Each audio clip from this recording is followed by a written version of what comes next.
Welcome in, Celtics fans. I'm Josh Zavadil, and as you all know by now, the Celtics beat the Chicago Bulls 101-95 on Monday night to improve to 4-3 on the young season and win its second straight game.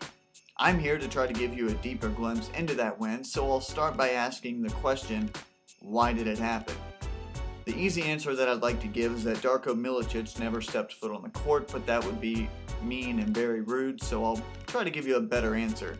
First of all, the Celtics were scorching hot from the floor, a pretty welcome change from many of Boston's past games this season. The C's posted an effective field goal percentage of 52.5 on Monday night, which was its second highest of the season, the first being that loss against Miami to open up the season. Simply looking inside the box score, it would be easy to see that Rajon Rondo had a great game offensively. He shot 10 of 16 from the field, including 5 of 6 in shots taken at the rim and 2 of 2 from 3 to 9 feet out.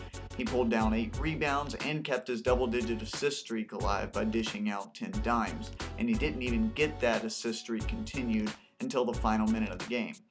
He was in control really all evening long, and honestly, if you didn't know it wasn't a nationally televised game, you would have thought that it was based on the type of energy he brought to the table on Monday night.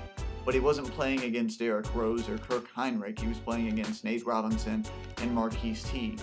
But that didn't seem to matter to Rondo. He was engaged defensively, he was engaged on the glass, and just a very good performance put forth by Rajon in a game that Boston really needed to win to show that it's headed in the right direction.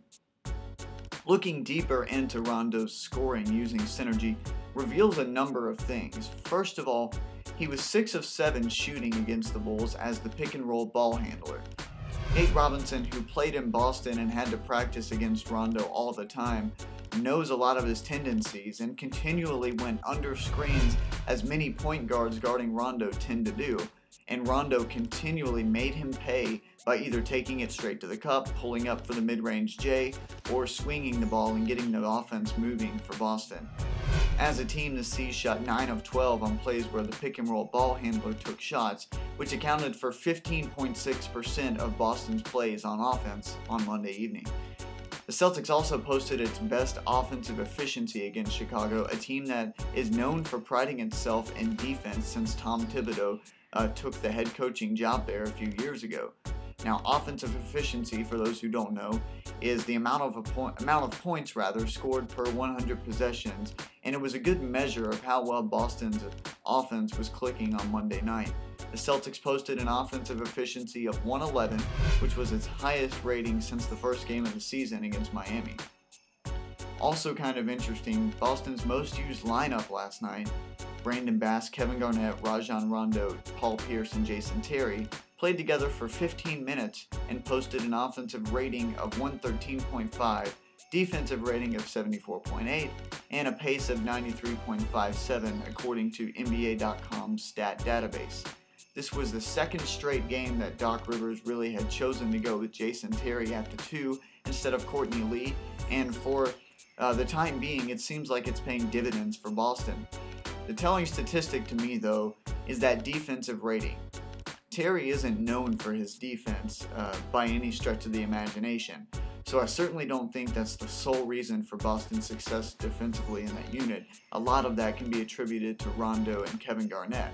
Rather, it just seems like that first unit, though, with Brandon Bass in there instead of Jared Sullinger now, and Jason Terry in there instead of Courtney Lee, whether that continues or not, they're beginning to understand the defensive system that Boston has put in place over the course of these past few years, and they're really sinking into that and letting it show and on the court. At the beginning of the season, the rotations were slow, the intensity was iffy, wings weren't getting back in transition, guys were not fighting over or through screens, and teams were quite frankly making Boston pay for that.